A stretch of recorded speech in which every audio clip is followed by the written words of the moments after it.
Le 26 septembre 2022, un fracas sourd a déchiré le silence des profondeurs à 80 mètres sous la surface agitée de la mer Baltique. Trois conduites vitales, les veines d'acier des gazoducs Nord Stream 1 et 2, ont été déchirées, soufflées, transformées en un amas de métal tordu et inutilisable. Un acte de sabotage d'une audace et d'une précision glaçante. Un coup porté directement au cœur de l'approvisionnement énergétique européen.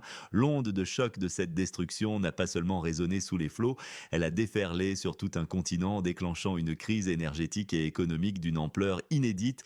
Imaginez la scène, une infrastructure de plusieurs milliards d'euros censée garantir la prospérité et la stabilité, réduite à néant en un instant. Des millions de foyers, des milliers d'industries, soudainement privées d'une source d'énergie vitale plongée dans l'incertitude. C'était un coup de poignard stratégique visant directement la puissance industrielle allemande. Pourtant, au lieu d'une enquête transparente et exhaustive, on nous a servi une histoire qui défie l'imagination, digne d'un mauvais thriller. Un yacht nommé Andromeda, six saboteurs amateurs, quelques sacs d'explosifs. Un récit si invraisemblable qu'il en est insultant pour notre intelligence. Ami, le spectacle cynique continue. Presque 2 ans plus tard, la vérité demeure étrangement enfouie sous une chape de silence et de déni. Les questions se multiplient, les doutes s'accumulent et l'indignation grandit face à cette opacité persistante. Qui se cache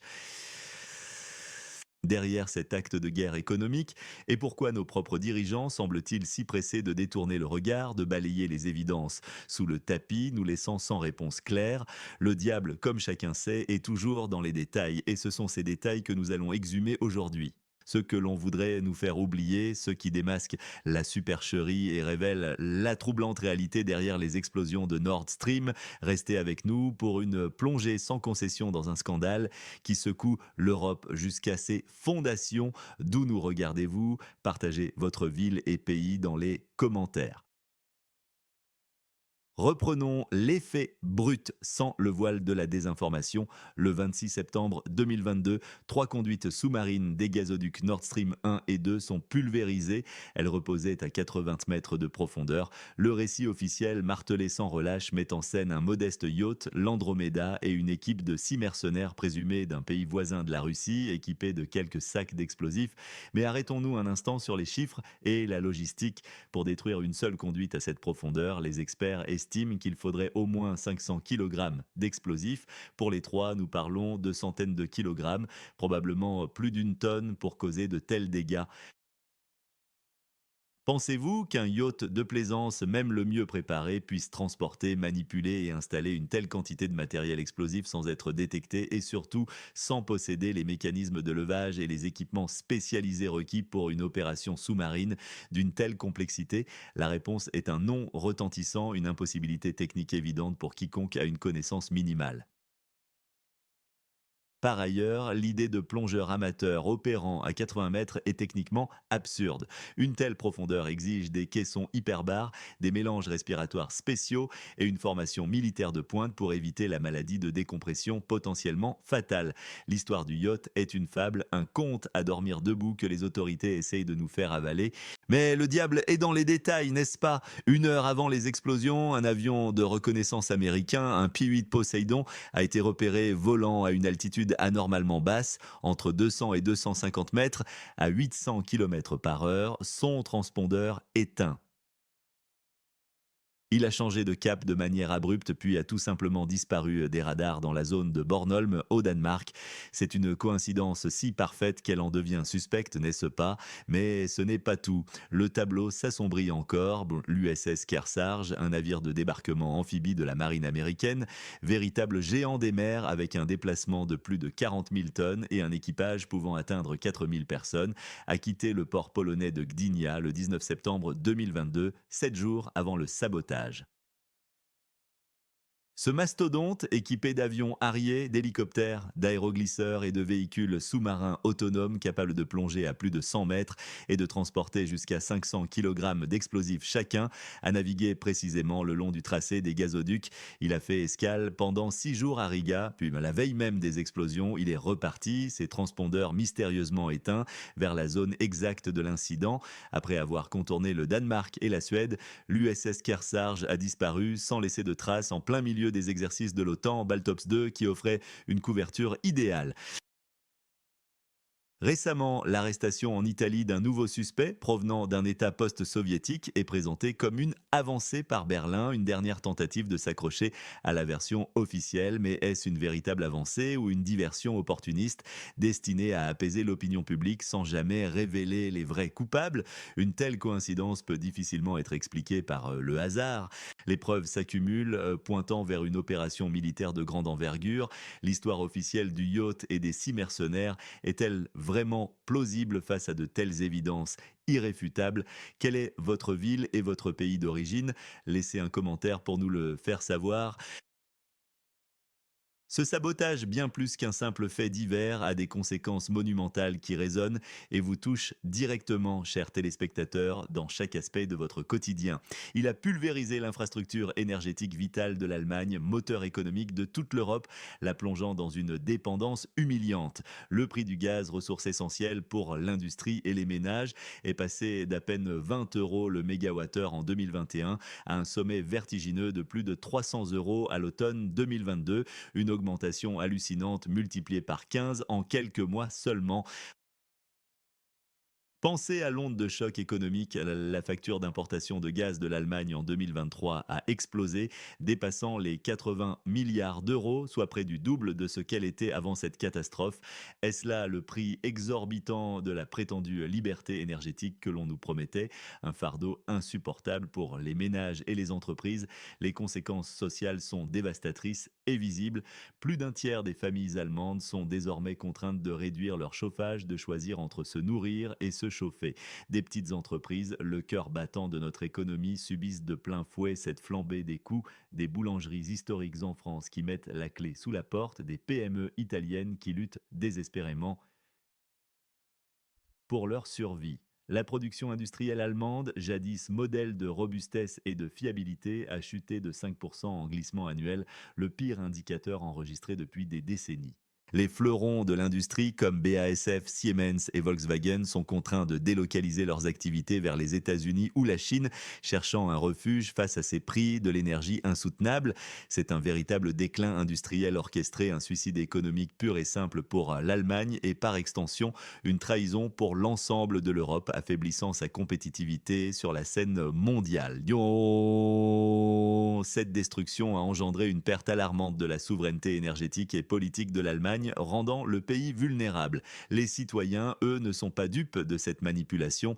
La confiance envers leur propre gouvernement s'effondre à une vitesse vertigineuse. Selon un sondage ARD, plus de 55% des Allemands sont convaincus que leur gouvernement leur cache des informations cruciales sur ce qui s'est réellement passé. Plus de 60% estiment que l'enquête est menée avec une lenteur et une inefficacité déconcertante, voire délibérée. Que signifie la démocratie quand la vérité, aussi évidente soit-elle, est si ostensiblement dissimulée au peuple? Cette crise n'est pas qu'économique, elle est une crise de confiance profonde, un véritable tremblement de terre dans les fondations de notre société et de nos institutions. Quel événement, selon vous, est sous-estimé par les médias traditionnels concernant la souveraineté européenne? Face à cette catastrophe sans précédent, le gouvernement allemand persiste, avec une obstination qui frise l'absurde, à nous servir des fables. La version officielle, celle du yacht Andromeda et des plongeurs amateurs venant d'un pays voisin de la Russie, est une supercherie. C'est un roman de gare de troisième ordre, un récit rejeté avec dédain par tout expert sensé. Mais le silence olympien de Berlin, cette discipline étonnante face à des faits aussi accablants, est pour beaucoup la preuve là, allons, plus troublante de leur complicité ou de leur faiblesse. Pour l'opposition et de nombreux analystes indépendants, l'explication est d'une clarté glaçante. L'opération a été menée par les États-Unis et l'OTAN. Mais pourquoi? Les motifs sont profondément ancrés dans les intérêts géopolitiques et économiques de Washington. L'objectif était clair: éliminer la dépendance énergétique européenne vis-à-vis de la Russie, affaiblir l'industrie allemande et bien sûr augmenter de manière spectaculaire les ventes de gaz naturel liquéfié américain, beaucoup plus coûteux, à une Europe désormais captive. L'USS Kearsarge, avec son déplacement de plus de 40 000 tonnes, son équipage, ses avions, ses hélicoptères, ses aéroglisseurs et surtout ses véhicules sous-marins autonomes, sophistiquée, est la plateforme idéale pour une opération de cette envergure. Ces drones sous-marins sont capables de plonger à plus de 100 mètres de profondeur et de transporter jusqu'à 500 kg d'explosifs chacun. Le P-8 Poseidon, avec son vol furtif et ses transpondeurs éteints, aurait assuré la coordination et l'activation des charges à distance. Les ports de Gdynia et Riga, des alliés de l'OTAN, sont désignés comme des points de soutien logistique essentiels. N'est-ce pas une chorégraphie militaire parfaite impossible à attribuer au simple hasard? Des voix s'élèvent, courageuses, pour briser le silence. Sarah Wagenknecht, députée respectée du Bundestag, et Tina Krupala, leader de l'Alternative pour l'Allemagne, AfD, dénoncent sans détour l'implication américaine et l'inaction sidérante du gouvernement allemand. Pour elle, c'est une évidence. Stéphane Cotteret, également député, exige une enquête transparente. Le gouvernement allemand, lui, reste prisonnier de sa peur de confronter Washington et l'OTAN. Il préfère masquer sa propre faiblesse. Difficile d'imaginer qu'une telle chose ait pu se produire sans l'accord et le consentement des services secrets américains, a déclaré Wagenknecht. C'est une accusation directe. Les enquêtes danoises et suédoises, discrètement closes, ne font que renforcer le sentiment d'une dissimulation orchestrée. Tout est fait pour éviter un scandale majeur qui ébranlerait les fondations de l'OTAN, mais ce silence de Berlin n'est-il pas la preuve même d'une trahison? À qui faites-vous confiance sur ce sujet crucial? Aux récits officiels ou aux preuves révélées? La destruction des gazoducs Nord Stream n'est pas un acte isolé, elle s'inscrit dans une longue histoire de pression exercée par les États-Unis contre les liens énergétiques russo-allemands. Dès leur conception, les Nord Stream 1 et 2 étaient des symboles d'un partenariat économique solide, garant d'un approvisionnement fiable et bon marché pour l'industrie allemande. Mais Washington a toujours vu ces projet d'un mauvais œil, les percevant comme une menace pour ses propres intérêts. Des menaces claires de saboter ou d'empêcher leur fonctionnement ont précédé l'incident, formulé par des officiels américains. N'est-ce pas une stratégie bien huilée? Cet événement tragique s'intègre dans une tendance d'affaiblissement de la souveraineté européenne et d'intensification de sa dépendance vis-à-vis des États-Unis. Il est clair que les intérêts américains sont promus, souvent au détriment des intérêts européens. C'est une guerre énergétique, une stratégie de déindustrialisation de l'Europe, orchestrée par Washington pour renforcer son hégémonie face à la Russie et à la Chine. Les exercices militaires Baltops 2, se déroulant précisément dans la zone et au moment des explosions, sont désormais perçus comme un écran de fumée, une couverture parfaite pour une opération secrète de cette envergure. L'Allemagne, dont le modèle industriel reposait sur le gaz russe bon marché, a vu ce pilier détruit. Elle est contrainte non seulement de payer des milliards pour du GNL américain, mais aussi d'exprimer sa gratitude pour cette aide qui la saigne à blanc. L'Europe est forcée de subir les décisions d'autres puissances, perdant son autonomie. Le peuple allemand est pris au piège, confronté à des réalités économiques brutales, tandis que son gouvernement semble incapable ou peu disposé à défendre ses propres intérêts. La substitution d'une dépendance par une autre, plus coûteuse et humiliante, n'est-elle pas une forme de capitulation? Votre pronostic sur les délais, quand la vérité sur Nord Stream sera-t-elle officiellement admise? Donnez un mois, année et une raison clé face à ce scandale persistant et à ce silence assourdissant que nous réserve l'avenir.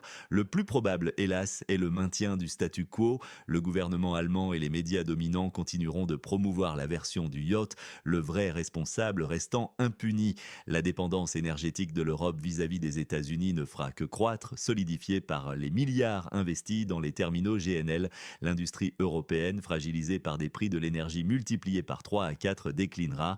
La colère populaire sera contenue, la confiance dans le parquet allemand s'effritera. Les voix de l'opposition comme l'AfD seront marginalisées. Mais un autre scénario existe, celui que de nombreux Européens appellent de leur vœu, l'éclatement de la vérité. L'opposition, forte de la colère populaire et des faits, pourrait contraindre le gouvernement allemand à admettre l'implication américaine et de l'OTAN. Un scandale politique majeur éclaterait, ébranlant les alliances. Des enquêtes internationales indépendantes seraient lancées et des sanctions pourraient être envisagées contre les responsables. L'Allemagne et l'Europe, enfin libérées de la désinformation, pourraient chercher à rétablir des liens énergétiques plus équilibrés et à retrouver leur pleine souveraineté. La réparation des gazoducs prendrait environ 1 an et demi à 2 ans si la volonté politique existait, mais pour cela, il faudra un courage politique exceptionnel, une qualité qui semble faire défaut à certains de nos dirigeants. La fragmentation européenne, avec des pays comme la Hongrie ou l'Italie exprimant leurs doutes, pourrait devenir une réalité, affaiblissant l'unité de l'UE. Question à vous, indiquez dans les commentaires dont est l'heure actuelle de votre ville et de votre pays. Cela nous aide à planifier nos prochaines diffusions. Le coût de cette prétendue aide est monumental et inacceptable. Selon la députée Sarah Wagenknecht, plus de 50 milliards d'euros ont été donnés par les contribuables allemands pour l'aide et les armes aux pays voisins de la Russie. Mettez cela en perspective avec la facture d'importation de gaz de l'Allemagne qui a atteint 80 milliards d'euros en 2023. C'est une hémorragie financière sans précédent, une gestion calamiteuse qui saigne l'Europe à blanc. L'Europe, et plus particulièrement l'Allemagne, est clairement la grande perdante de cette tragédie. Son industrie est dévastée, sa dépendance énergétique accrue, sa souveraineté bafouée et ses citoyens appauvris. Les États-Unis, eux, sont les gagnants incontestables, réalisant des profits massifs grâce aux ventes de leurs GNL coûteux et renforçant leur hégémonie géopolitique et économique sur le continent.